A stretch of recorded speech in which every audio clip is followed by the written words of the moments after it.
Bueno, pues el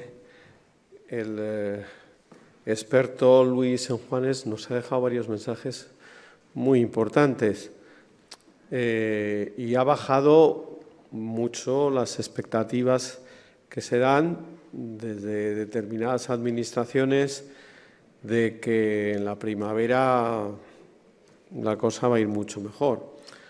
Juanes lo que dice es que la vacuna de manera masiva no va a estar hasta finales del año que viene, lo que nos plantea el reto de tener que afrontar largos meses con mucha precaución, sin bajar la guardia y también pues, cuidando al máximo posible de que la economía no se hunda, porque es verdad que la sanidad es lo primero, pero tenemos que pensar que necesitamos una sociedad con el máximo de sanidad, pero en la que los ciudadanos no se mueran de hambre.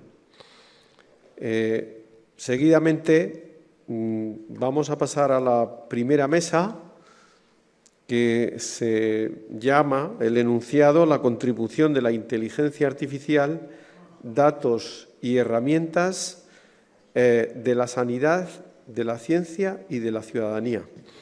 El moderador es el excelentísimo diputado de Proyectos Europeos y Agencia Digital e Innovación de la Diputación de Alicante, Adrián Ballester, a quien llamo a este puesto, para que presente a los ponentes y modere la mesa. Muchas gracias. Muchas gracias, Casimiro.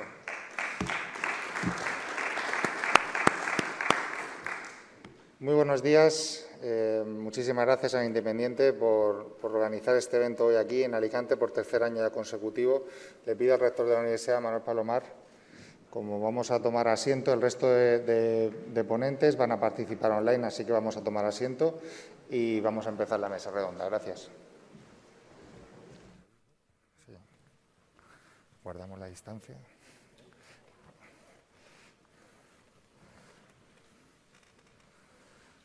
Bien, pues en esta mesa, que nos va a llevar hasta las 11, es una mesa que va a ser híbrida, nos acompañan tanto de forma online varios ponentes. Y el título de la mesa, tenemos diferentes referencias.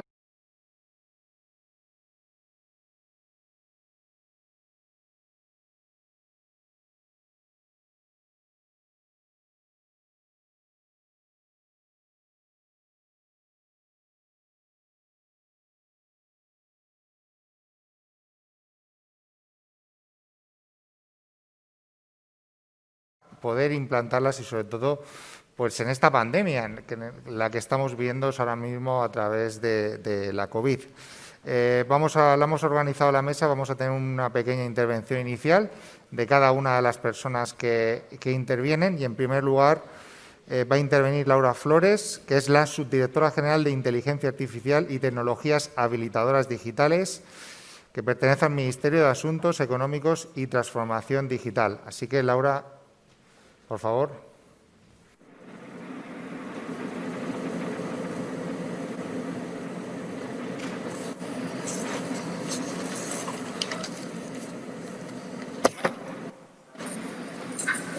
Hola, buenas. Para los ponentes online, vamos a dar comienzo con las intervenciones. Buenos días. Muy buenos días, Laura, Nuria, Xavi, bienvenidos. Vamos a comenzar con una pequeña presentación inicial. Va a intervenir en primer lugar Laura Flores, que es subdirectora general de Inteligencia Artificial y Tecnologías Habilitadoras Digitales del Ministerio de Asuntos Económicos y Transformación Digital. Así que, Laura, tuya es la palabra.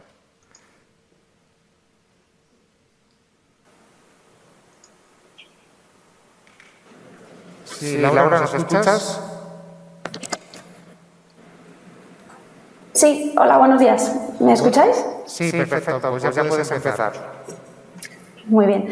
Bueno, muchísimas gracias por la invitación a participar en este congreso. Es un placer estar aquí.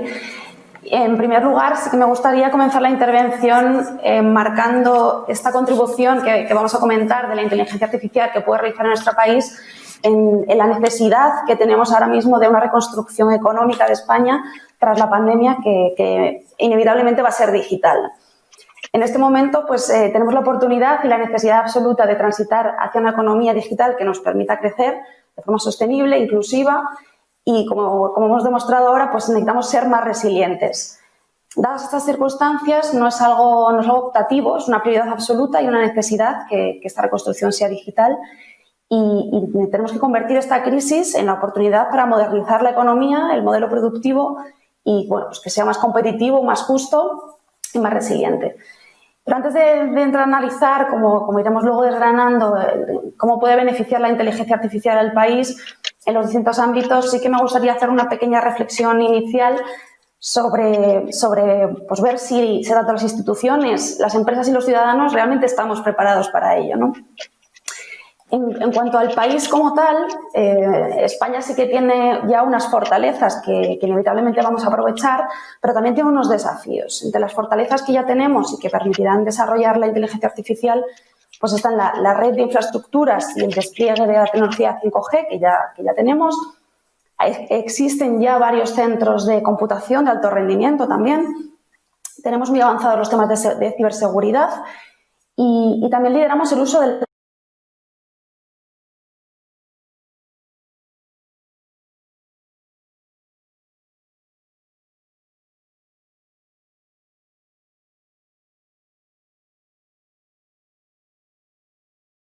de las pymes, pequeñas y medianas empresas que forman la mayor parte del tejido productivo y que, por tanto, son clave para esto. También la parte de los repositorios de datos, ya disponemos de muchos de ellos, pero el desafío ahora es pues, que sean facilitar el acceso y que todo el mundo pueda beneficiarse, tanto empresas como ciudadanos, del valor añadido que aportan. Y, finalmente, pues, estimular la colaboración y la inversión pública y privada en I+D. Las fortalezas ya están ahí, las tenemos listas para explotar, digamos, pero los desafíos hay que abordarlos y justamente estos desafíos que he comentado son los que pretendemos abordar con la Estrategia Nacional de Inteligencia Artificial. Está desarrollando esta Secretaría de Estado, que está previsto que se publique a final de año, antes de Navidad, esperamos, y que es la que nos marcará un poco las medidas para abordar estos desafíos y que realmente España como país esté preparado para este cambio que se nos viene, ¿no? Y ya pasando un poco más a un pequeño análisis de instituciones, empresas y ciudadanos, en el caso de las instituciones, la administración pública, también tenemos ya unas fortalezas que son, pues tenemos una comunidad académica en inteligencia artificial y centros de investigación muy potentes. En el caso de la administración pública tenemos un alto nivel de digitalización ya, estamos en la cabeza de los países de la Unión Europea y además disponemos ya en la administración de unas fuentes masivas de datos de sanidad, de empleo, etcétera, que están disponibles para su uso, ¿no? Los desafíos en la administración pública son, por un lado, consolidar esos datos abiertos y que puedan ser reutilizados y explotados por empresas y ciudadanos y también la formación en inteligencia artificial en los empleados públicos que va a ser la clave para que podamos aplicar todos esos beneficios y sacarle partido. En el caso de las empresas, también ya disponemos de una serie de fortalezas. Tenemos muchas empresas líderes en sectores claves, como la salud, la movilidad, la construcción, el turismo, el agroalimentario. También en el tema de innovación tenemos 48 centros, los llamamos Digital Innovation Hubs actualmente, y otros 14 están en preparación. Estos números están creciendo constantemente, con lo cual esto también es una fortaleza que deberíamos explotar. Y también tenemos pues, dos focos principales de atracción de talento, que son Madrid y Barcelona, que están en el top 10 de Europa. Pero, sin embargo, también tenemos unos desafíos en el ámbito empresarial, sobre todo en cuanto a la digitalización y la disponibilidad y acceso a repositorios de datos con gran volumen de información. También existen una escasez de perfiles TIC especializados en estas tecnologías y también pues, se requiere una formación en inteligencia artificial transversal a todos los trabajadores de las empresas para que puedan aprovechar estas sinergias. Y, finalmente, para los ciudadanos, de cara a los ciudadanos, también tenemos unas fortalezas y es que probablemente estemos más acostumbrados de lo que creemos a utilizar ya sistemas de inteligencia artificial en nuestra vida cotidiana, en electrodomésticos, en el comercio online, asistentes de voz o chatbots. Pero, sin embargo, también hay unos desafíos que hay que abordar en cuanto a competencias digitales, que este punto es común a todos los sectores. También es interesante abrir unas vías de comunicación o debate entre la ciudadanía y los actores implicados en la regulación y en la puesta en marcha de estas medidas. Y, sobre todo, un tema clave que me parece crucial, que es aumentar el nivel de confianza de la ciudadanía en la inteligencia artificial y en los beneficios que puede aportar. Y bueno, pues que ese nivel de confianza lo obtengamos de forma que no sea una barrera, ¿no? Todos estos desafíos de todos los sectores y muchos otros se abordan ya en la Estrategia España Digital 2025 que presentó el presidente del Gobierno este verano. En esta estrategia hay 10 líneas de acción. La línea 9, en concreto, es la dedicada a economía del dato e inteligencia artificial, y en ella se definen una serie de medidas, entre las que está la primera que menciona es precisamente el desarrollo de la Estrategia Nacional de Inteligencia Artificial, que es lo que estamos ahora mismo trabajando, además de la creación de la Oficina del Dato, el Consejo Asesor de Inteligencia Artificial y espacios compartidos de datos a nivel europeo. Estas medidas de este eje 9 de España Digital 2025 se medirán a través de un único indicador, que es el número de empresas que utilizan la inteligencia artificial y el Big Data en España. Y entonces el reto sería precisamente, que pasemos del dato actual, que es que menos de un 15% de las empresas utilizan inteligencia artificial y Big Data en este año, pasar a un 25% en 2025. Ese sería un poco el reto que tenemos como administración y como país de cara a los próximos 5 años.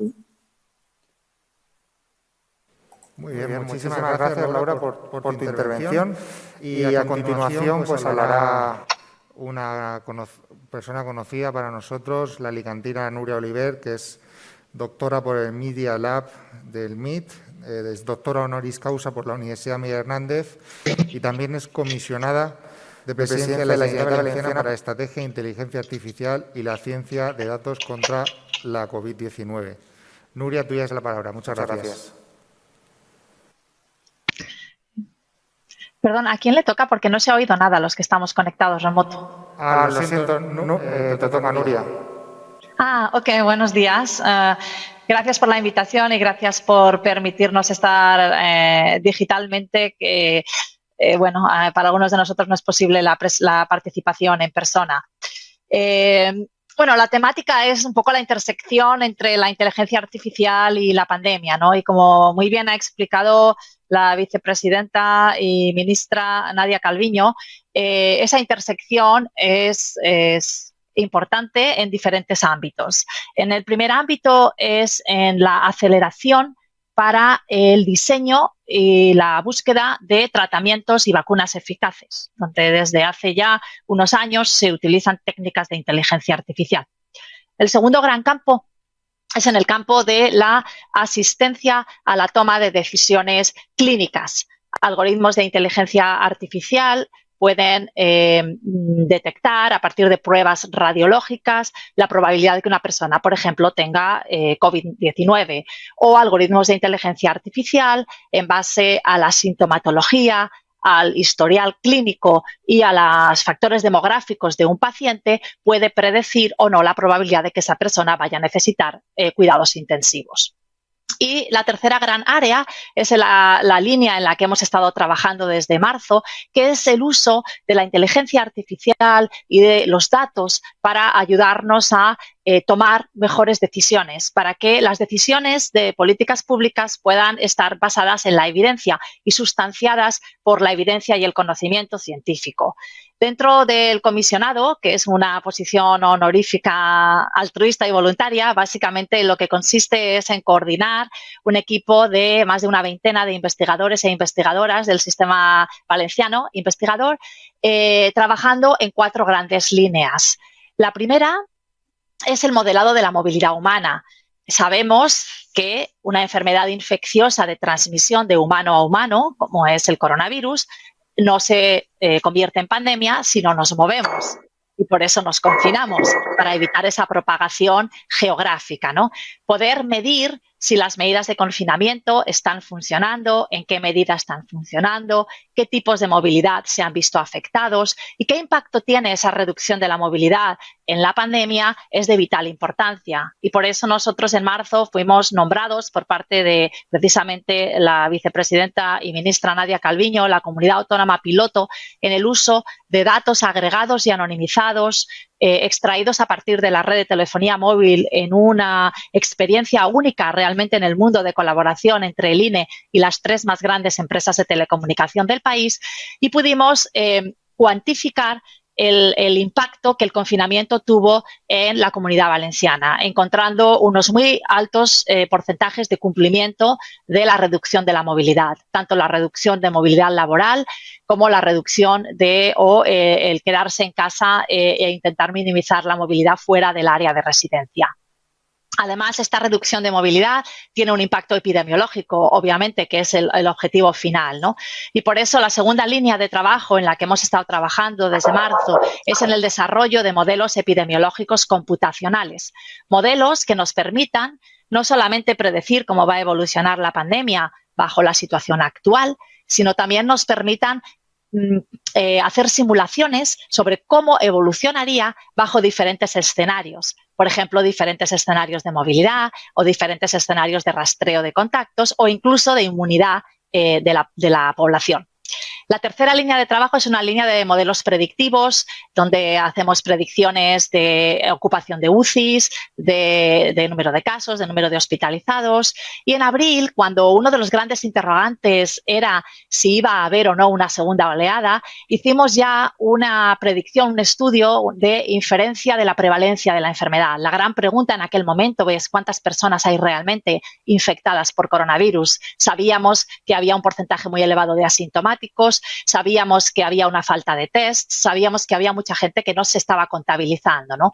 Pero ¿cuántas eran esas personas? Poder contestar a esa pregunta era muy importante porque si hubiese habido un porcentaje muy elevado de gente que ya hubiese superado el coronavirus, podríamos quizás habernos encontrado en una situación de lo que se conoce como inmunidad colectiva, que si se hubiese dado el caso, pues no habría habido lugar a una segunda oleada, ¿no?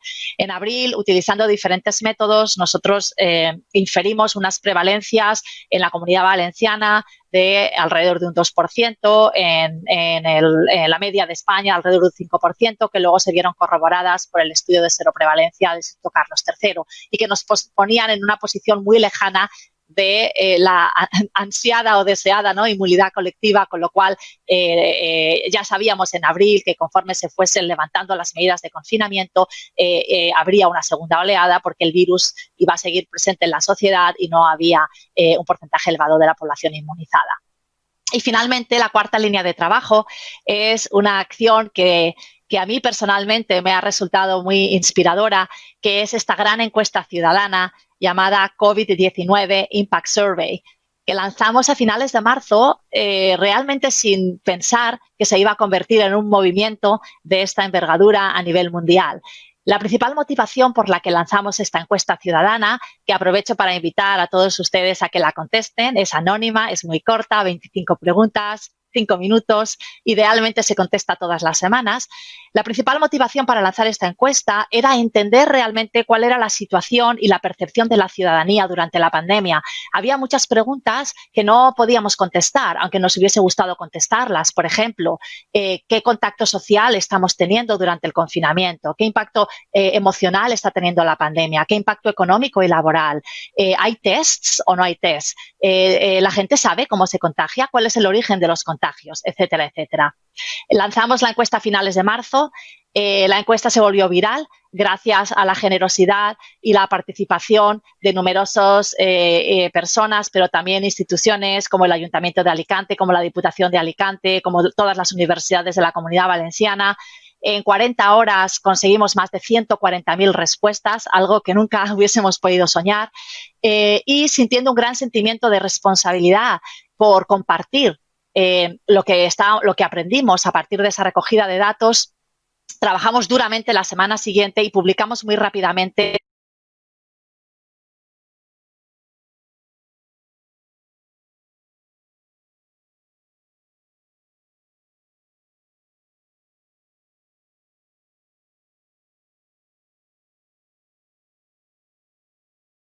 Tenemos más de 302.000 respuestas en España, más de 70.000 en otros países del mundo y, repito, se ha convertido en una herramienta indispensable para ayudarnos a arrojar un poco de luz sobre cómo es la experiencia, ¿no?, de cada uno de nosotros en el contexto de la pandemia. Y gracias a esta encuesta, pues podemos saber el impacto emocional, identificamos diferencias muy significativas de género en el impacto de la pandemia, tenemos evidencia de lo que algunos autores consideran o han puesto sobre la mesa, ¿no?, de si esta pandemia realmente es una sindemia, es decir, un reto de salud pública que no afecta de manera homogénea a todas las personas en la sociedad, sino que se agrupa alrededor de ciertos clústeres, ¿no?, socioeconómicos y demográficos. Y efectivamente así lo vemos. Por ejemplo, encontramos diferencias muy significativas, por ejemplo, en el miedo a la estigmatización o en el reportar haber perdido el trabajo entre los que reportan haber dado positivo y los que reportan haber dado negativo de coronavirus. Y en suma, ¿qué es lo que hemos aprendido con esta experiencia que sigue? Pues yo creo que hay muchas lecciones interesantes. La primera, que es muy inspiradora para mí, además de la participación de la ciudadanía, ¿no?, y de la importancia de las personas para ayudar a combatir esta pandemia, porque no nos olvidemos que esta enfermedad infecciosa no se convierte en pandemia si nosotros, cada uno de nosotros, no la convertimos en pandemia. La participación es clave, tanto para que se convierta en pandemia como para poder combatirla, ¿no?, y poder superarla. Pero también la participación altruista de todos los investigadores que trabajan conmigo. Cada día hemos estado matándonos a trabajar sin dormir durante muchas semanas. Creo que es un ejemplo muy inspirador de cómo la sociedad civil puede ayudar, puede contribuir para dotar de más herramientas, ¿no?, que nos permitan tomar las decisiones más adecuadas.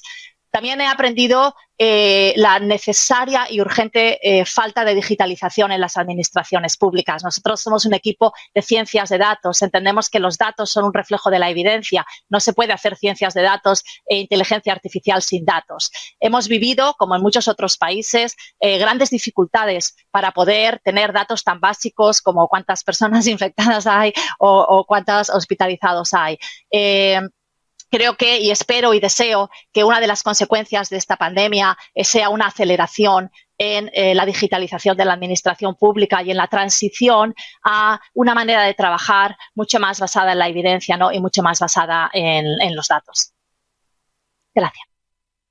Muchísimas gracias, Nuria. Una gran intervención. Enhorabuena por el trabajo que estáis haciendo. Y a continuación tiene la palabra Xavi Uribe. Tiene la palabra Senén Barro, que es catedrático en Ciencias de la Computación e Inteligencia Artificial por la Universidad de Santiago de Compostela. Es director de CITIUS, el Centro Singular de Investigación en Tecnologías Inteligentes en la Universidad de Santiago. Tuya es la palabra, Senén. Muy bien, pues buenos días y gracias por la invitación. Siento los problemas que felizmente se han resuelto de conexión. La verdad es que me daba mucha rabia perderme esta ocasión egoístamente porque, bueno, tengo así la oportunidad de ver y escuchar a buenos amigos, de luego en la mesa y supongo que entre el público también. Bueno, a mí me han pedido que en muy pocos minutos, de algún modo, hablara de la inteligencia artificial que hacemos desde mi centro, ¿no?, el Centro de Investigación en Tecnologías Inteligentes. Nosotros somos un centro donde la IA es el propio objeto científico y de desarrollo tecnológico de nuestra actividad diaria, ¿no? Bien, es verdad que aunque somos un centro de investigación, tenemos una fuerte componente en aplicaciones, en transferencia y en emprendimiento asociados a esa investigación. Y voy a poner algún ejemplo de ello, ¿no?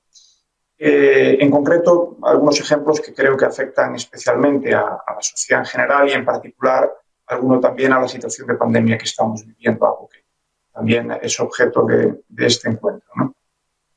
Bueno, en un minuto, nosotros solemos presentarnos como tecnologías inteligentes en cada paso, ¿no?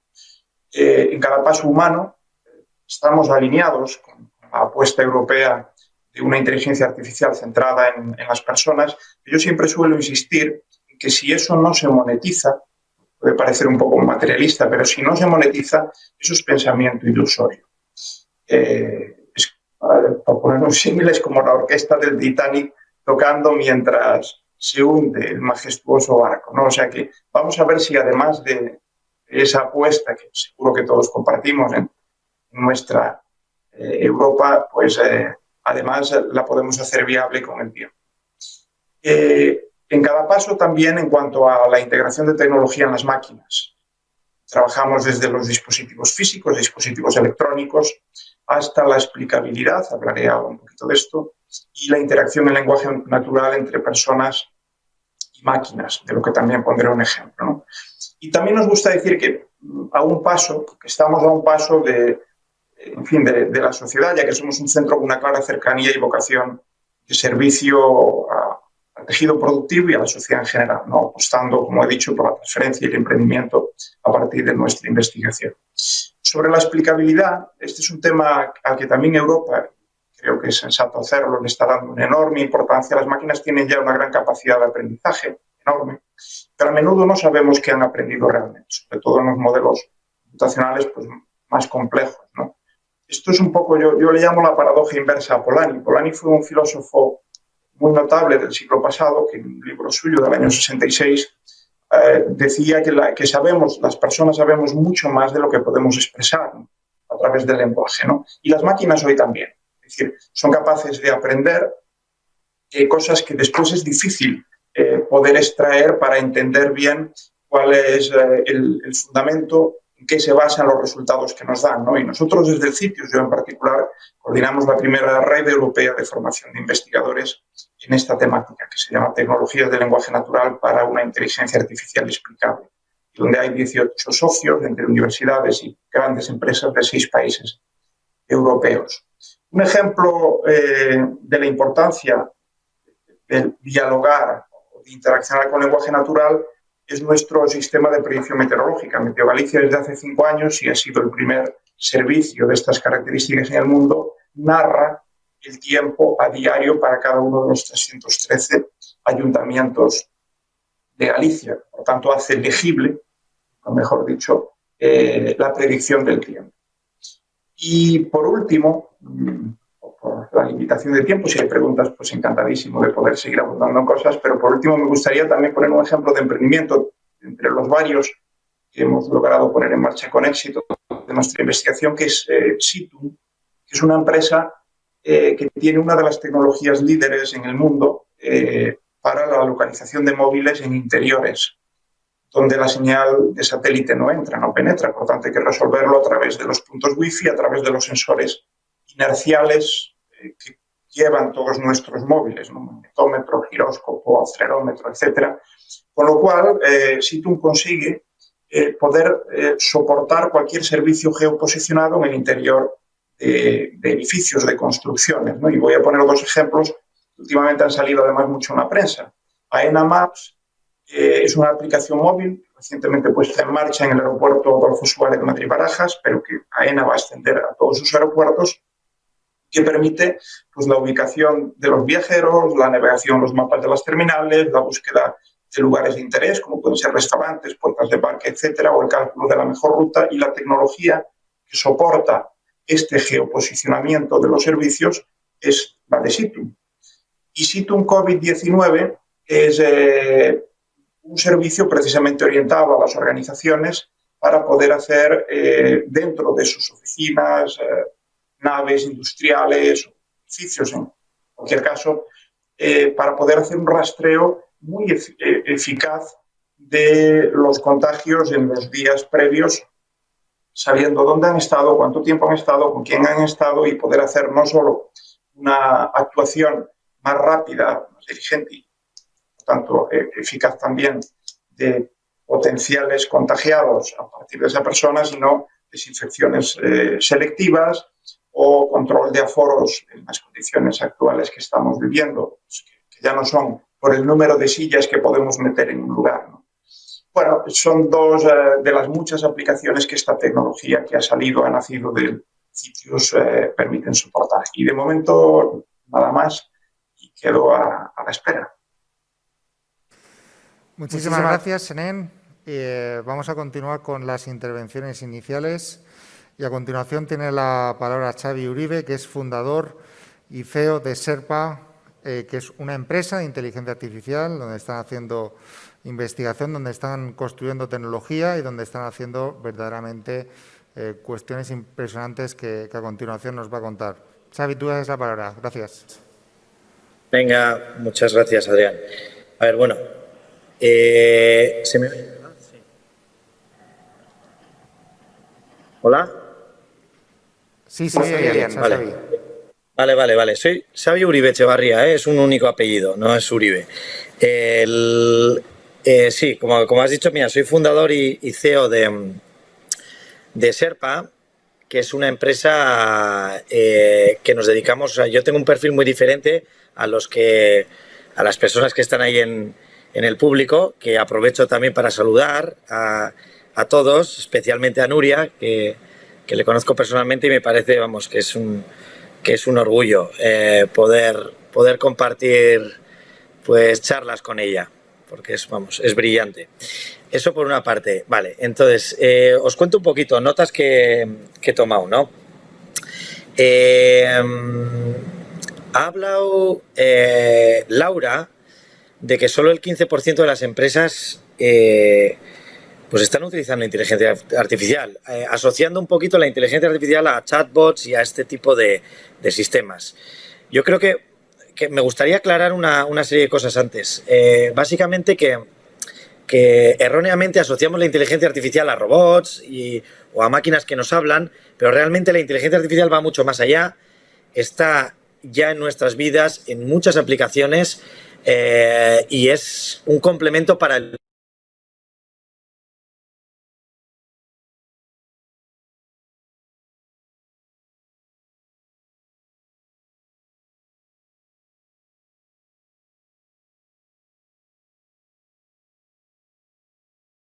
dactilar. Estamos utilizando inteligencia artificial o con mi cara, ¿no? Cada vez que utilizo una aplicación de reconocimiento de voz, hay muchos algoritmos de inteligencia artificial que han servido para que eso pueda funcionar. Cada vez que voy a un parking, pago el ticket y no tengo que meter la tarjeta porque ha leído mi matrícula y se me ha abierto la barrera como por arte de magia, pues también hay inteligencia artificial por detrás.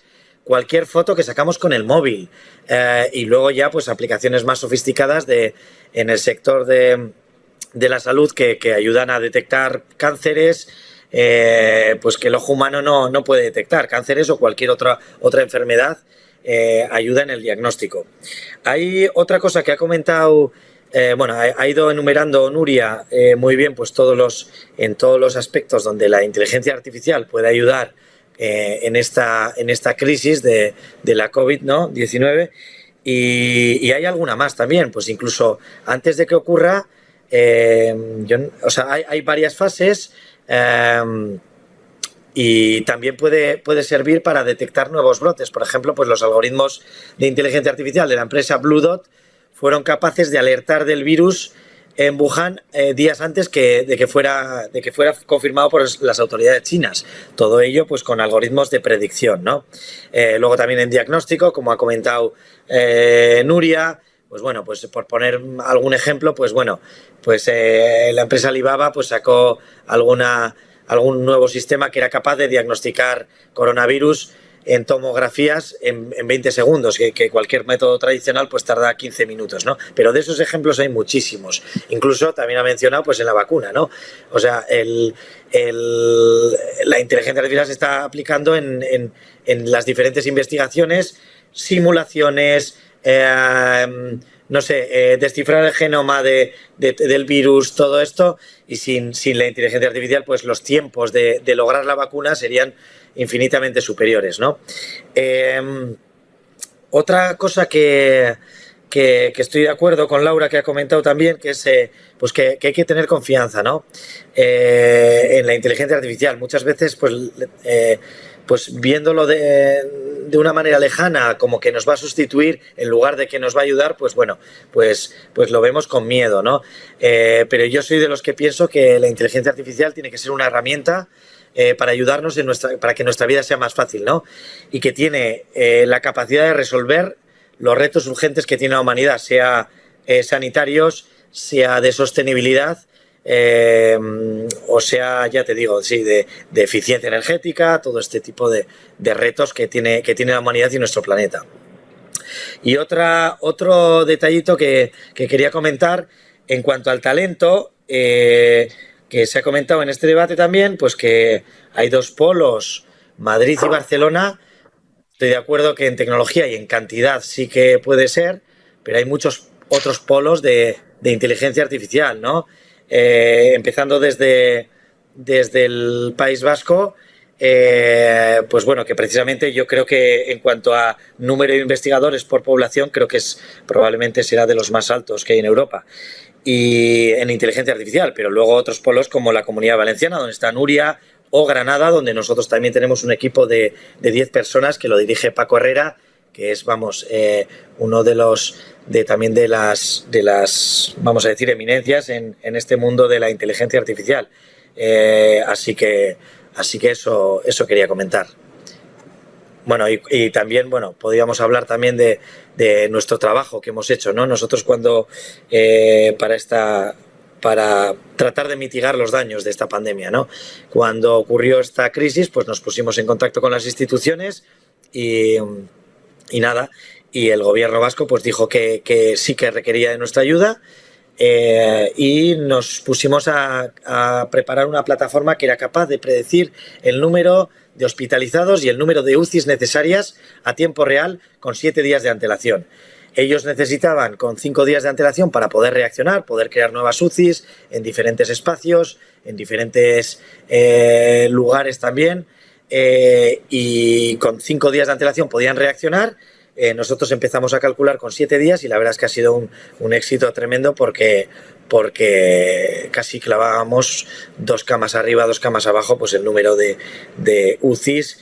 Y después ya empezamos a calcular número de hospitalizados, número de fallecidos, número donde podían surgir los nuevos brotes, y ha servido para la primera oleada esta herramienta pues ha servido de mucho para que no saturar las UCIs en la comunidad autónoma vasca. Y eso, os cuento. Muchísimas gracias, y a continuación va a intervenir Manuel Palomar, rector de la Universidad de Alicante, catedrático del Departamento de Lenguaje y Sistemas Informáticos de la Universidad de Alicante. Manuel, tú tienes la palabra. Muchas gracias, Adrián. Muchas gracias al Independiente por permitir que hoy esté en esta mesa redonda. Saludo a mis compañeros de mesa, a Laura, a Nuria, a Senén y a Xavi. Un placer estar en esa mesa redonda y poderla compartir de una forma híbrida y dual, y a Adrián por moderarlo. Gracias por permitirme compartir aquí en estas breves palabras, en primer lugar, y atendiendo a la mesa redonda, a las contribuciones de la inteligencia artificial. Pero en concreto me van a permitir esas contribuciones desde el Centro de Inteligencia Digital que hemos creado entre alianza de universidades de la Academia, la Universidad de Alicante, la Universidad Miguel Hernández y la Diputación, que lo que permite ser una referencia para el acompañamiento de las tecnologías digitales en los ámbitos de la administración pública, de los sectores productivos y de la propia ciudadanía.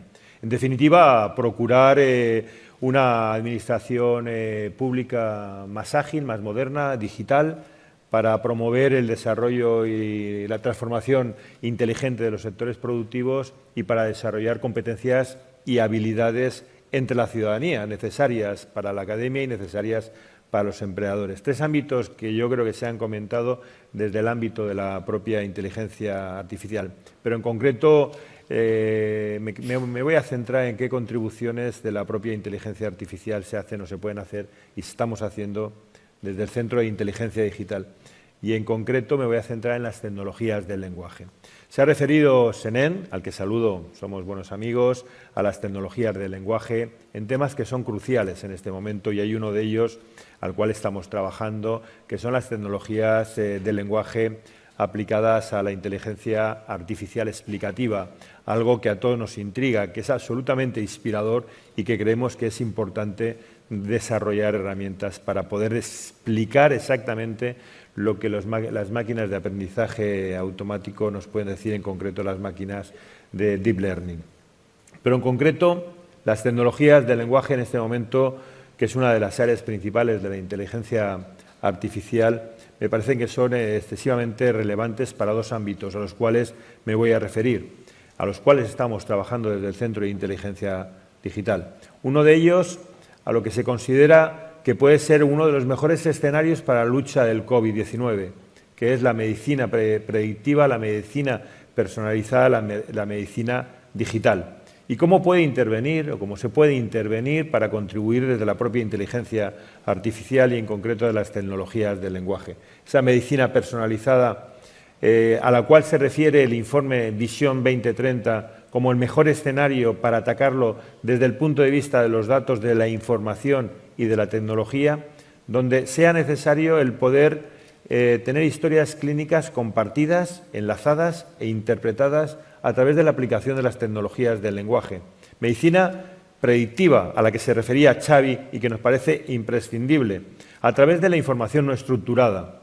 Sabemos, los que trabajamos en inteligencia artificial, que disponer de datos estructurados es muy fácil o sencillamente sencillo el poderlos procesar, pero cuando disponemos de información no estructurada es necesario aplicar mecanismos de tecnologías del lenguaje para poder trasladar o procesar esa información no estructurada desde la información y convertirla en conocimiento. El compartir ese conocimiento, el tener historias clínicas compartidas, enlazadas, nos debe hacer mucho más fácil la lucha contra la COVID-19. Esto lo recoge el informe Visión 2030 como una de las grandes esperanzas y oportunidades y los grandes desafíos de lo que puede ser la aplicación y la contribución de las tecnologías del lenguaje humano y también de la propia inteligencia artificial. El poder estandarizar los registros de salud, el poder tener una red de salud pública compartida, que compartan los registros y poder administrar esa información comúnmente. Al final lo que se demanda es una revolución tecnológica de la sanidad en este país, una revolución basada en la inteligencia artificial, basada en el uso de distintas tecnologías, como en este caso la que estoy proponiendo, las tecnologías del lenguaje humano. El poder disponer de sistemas de inteligencia artificial que sean capaces de conocer el entorno, de que sean capaces de conocer el paciente, de que sean capaces de aprender de la historia clínica y las historias clínicas de los pacientes, así como de las otras historias clínicas, para poder proponer la toma de decisiones para un objetivo concreto. Eso es la tecnología que se puede aplicar y sobre todo los sistemas de inteligencia artificial que son demandados en este momento para ser predictivos, para saber exactamente el global de la pandemia a nivel nacional y compartido. Estamos viendo la disparidad de datos, estamos viendo la disparidad de sistemas de salud en este país, estamos viendo que no existe una homogeneidad de datos, estamos viendo que no existe una homogeneidad de un sistema de salud que se pueda compartir y que sobre todo que se pueda analizar conjuntamente. Lo han dicho el resto de ponentes y es algo imprescindible y necesario. Creo que ahí hay una gran contribución de la inteligencia artificial y una gran contribución de las tecnologías del lenguaje para poder homogeneizar datos, para poder homogeneizar conocimiento, para poder compartir, para poder enlazar y sobre todo para poder llevar a cabo predicción individual y colectiva de lo que supone la medicina en nuestro país. El segundo de los ámbitos a los cuales creo que también es importante es la otra pandemia que estamos sufriendo, que es la de los bulos a través de las redes sociales y las noticias digitales.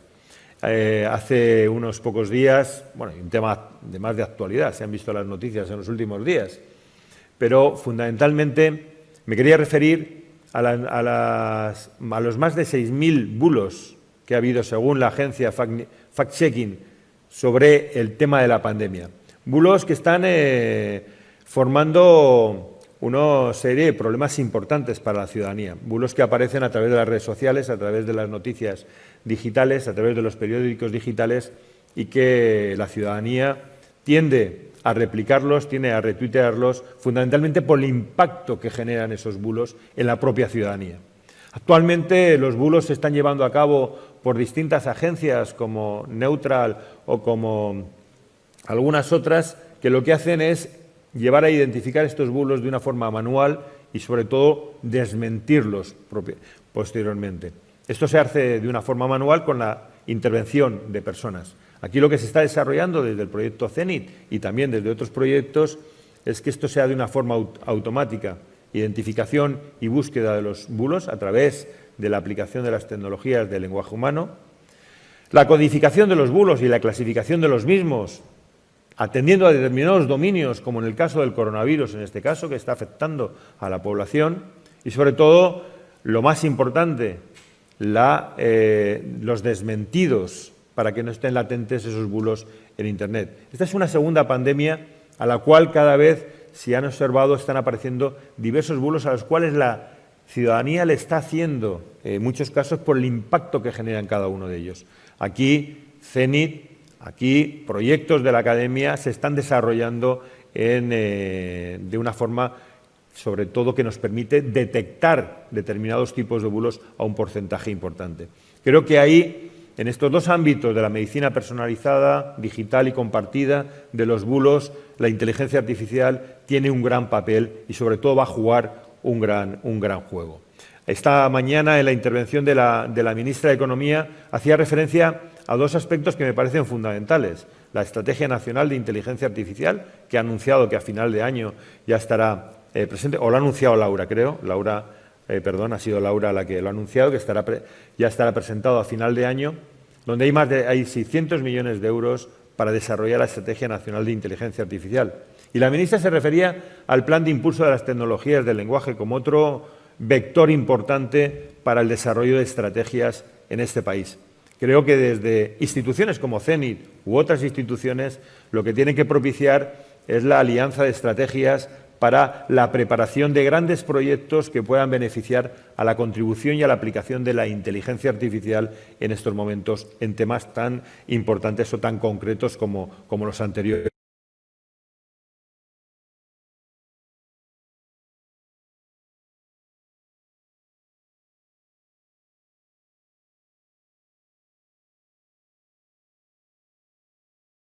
Diputación, Citius, al que representa su director SENEN, que también es una alianza de universidad con la Junta de Galicia, o como el reciente presentado ayer mismo del País Vasco, el Centro HITS de Tecnologías Lingüísticas, son alianzas imprescindibles en un momento clave para aplicar la tecnología del lenguaje, para aplicar la inteligencia artificial, buscando sinergias entre las instituciones, entre la academia y entre las empresas, con los objetivos necesarios para llevar a cabo todo el entramado. Creo que una empresa como Sherpa es un icono y una referencia para los que trabajamos en inteligencia artificial, y quiero felicitar a Xavi, porque es una empresa de referencia para los tecnólogos, Paco Herrera o a quien conoces, a Alfonso Ureña, al que ha...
Rector, y que precisamente también Nuria Oliver la estaba haciendo antes, en referencia pues, a la necesidad que hay de intercambio de información por parte de las administraciones públicas. Para ello hay una herramienta que es el Esquema Nacional de Interoperabilidad, donde todas las administraciones públicas tenemos que compartir ese conjunto de datos que tenemos y poder facilitar también la gestión pública y el servicio público que hacemos a la ciudadanía. Por lo tanto, sin duda alguna, en ese proceso de transformación digital de las administraciones públicas, la interoperabilidad es un factor fundamental. ¿Puedo decir algo? Perdón, no, quería simplemente, si podría hacer una pequeñita contribución a propósito un poco del panorama en el que estamos hablando sobre la inteligencia artificial, ¿no? Yo creo que dado que este congreso es en Alicante, en la Comunidad Valenciana, también sería destacable, ¿no?, el mencionar que la Comunidad Valenciana, al igual que Cataluña, han sido las dos comunidades pioneras en la publicación de su propia estrategia de inteligencia artificial, alineada con la europea, idealmente también que estarán alineadas con la que se publicará a nivel estatal, ¿no? Yo creo que es algo que tenemos que poner en valor, así como la existencia de un ecosistema digital de empresas y startups que están aplicando y desarrollando la inteligencia artificial aquí también en Alicante y en la Comunidad Valenciana. Y también, o como no, la involucración activa de Alicante en la red europea de excelencia en investigación en inteligencia artificial, ELIS, de European Laboratory for Learning and Intelligence Systems, donde tenemos la oportunidad de que de momento en Alicante se encuentre la única unidad ELIS de las 30 unidades ELIS que existen en Europa, ¿no? Yo creo que al ser el congreso en Alicante, pues también puede aportar y dar a conocer a los asistentes la relevancia que también tiene la inteligencia artificial en el ecosistema regional y en el ecosistema local, de manera que estamos creando una cierta masa crítica entre las iniciativas en la Diputación, las iniciativas en las universidades, las iniciativas a nivel de las diferentes administraciones y ayuntamientos. Muchísimas gracias, Nuria. Solo vamos a poder hacer una pregunta que me pide desde el Independiente tanto el director Casimiro como Miguel Fiter, periodista del Independiente, que están para el seguimiento del evento. Y sí que tengo una pregunta para Laura y para Nuria que me gustaría que me contestaran, y es sobre el funcionamiento de la aplicación Radar COVID. ¿Por qué no está funcionando como se espera? ¿Por qué solo reporta un número mínimo de casos de los que se están produciendo? Y me gustaría, como he dicho, que me pudieran contestar tanto Laura como Nuria esta pregunta que hacen desde el Independiente. Muchas gracias.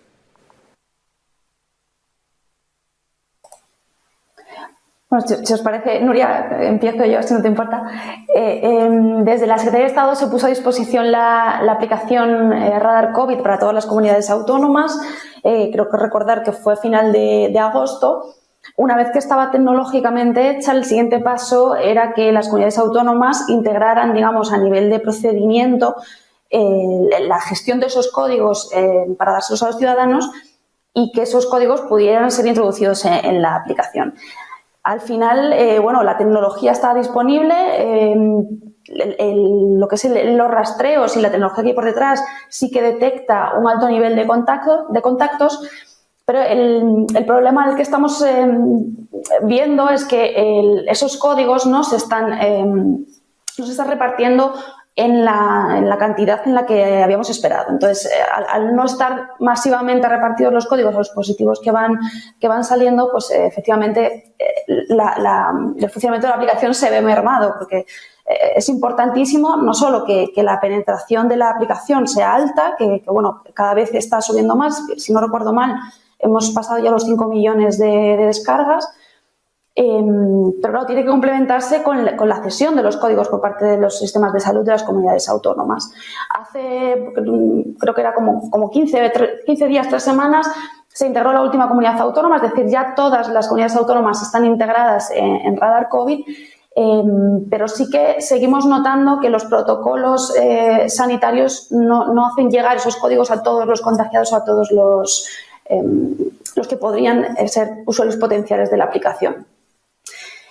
Evidentemente también la aplicación se hizo en tiempo récord, la verdad. Hemos pasado un verano bastante movido.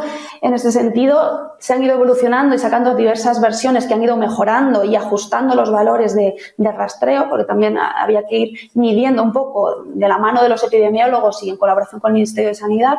Hemos ido ajustando los parámetros de la aplicación para que esos rastreos fueran más efectivos, pero al final la clave es que todos los que obtienen un diagnóstico positivo por COVID deberían recibir un código de los que necesita la aplicación Radar COVID para que el ecosistema funcionase al 100%. No sé si, Nuria, tienes alguna otra visión o comentario. Sí, gracias. Bueno, efectivamente, esa es una de las limitaciones. Yo creo que tenemos que entender, en primer lugar, que cualquier aplicación para el apoyo al rastreo de contactos es eso, es un apoyo al rastreo de contactos, no es la herramienta principal, sino un complemento a una herramienta principal, que en este caso debería ser el rastreo manual, como sucede en todos los países del mundo, y por eso es tan importante la insistencia en que haya tanto equipos de rastreadores bien dimensionados como que estos equipos cuenten con las herramientas digitales necesarias para poder hacer bien su trabajo, ¿no? Y de una manera eficaz. En el contexto de las apps de rastreo que usan Bluetooth, hay, más allá de las propias, obviamente, limitaciones con respecto a las asimetrías de adopción que puede haber, hay limitaciones inherentes por el uso del Bluetooth. El Bluetooth no fue diseñado para detectar proximidad, entonces existen retos técnicos con respecto a el que haya falsos positivos, es decir, que la app detecte contactos cercanos que realmente no son contactos de riesgo, porque obviamente no tiene información de contexto, no sabe si llevas mascarilla o no, si es en un interior o es en un exterior, etcétera, etcétera, o si hay una pared que separe a las personas, y también falsos negativos, es decir, que estés teniendo un contacto cercano que no haya sido detectado por la app porque el Bluetooth no haya funcionado bien, porque esté en el bolso y haya demasiada oclusión y no vea otros dispositivos, ¿no? Etcétera. Sí que es verdad que, a diferencia de otros países, yo creo que una de las barreras que tenemos en el nuestro con la versión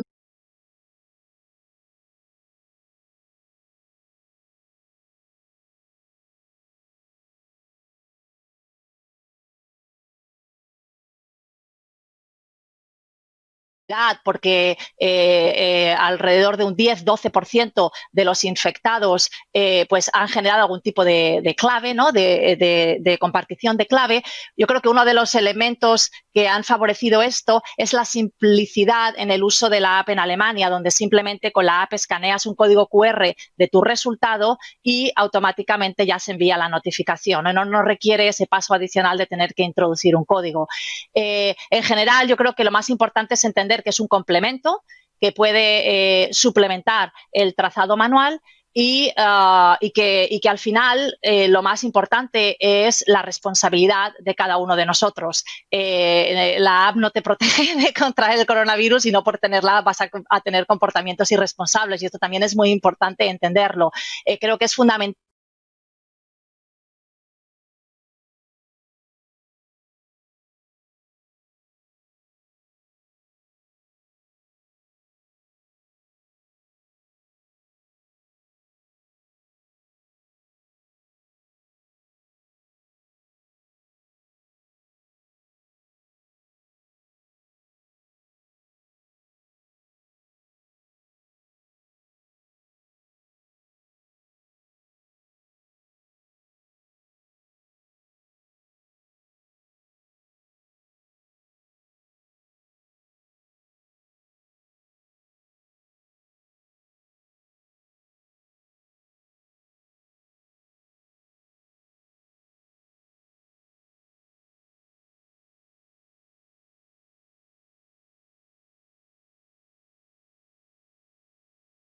si cada uno de nosotros no la convertimos en pandemia, ¿no? Y sé que es muy difícil, sé que ataca la esencia de lo humano, somos una especie social, necesitamos el contacto social, aún más de nuestros amigos y nuestros seres queridos, y va contra natura el tener que agregar estas barreras físicas que no nos permiten tener ese contacto social cercano. Pero al mismo tiempo, ese es nuestro punto débil. El 68% o algo así de los brotes en la Comunidad Valenciana son brotes de origen social y familiar. Es sin duda el punto donde más contagios se está produciendo, y por eso es importante que todos seamos cuidadosos y que todos intentemos de alguna manera adaptar nuestro comportamiento para adoptar medidas que perduren en el tiempo, ¿no? Que sean sostenibles y que nos permitan convivir con el virus de una manera más o menos aceptable, ¿no?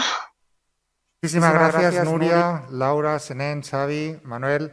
Gracias por participar en esta mesa. Es ya la hora de la siguiente mesa y, por lo tanto, se incorporan los siguientes ponentes. Muchísimas gracias y buenos días. Gracias a vosotros. Gracias a vosotros. Un saludo.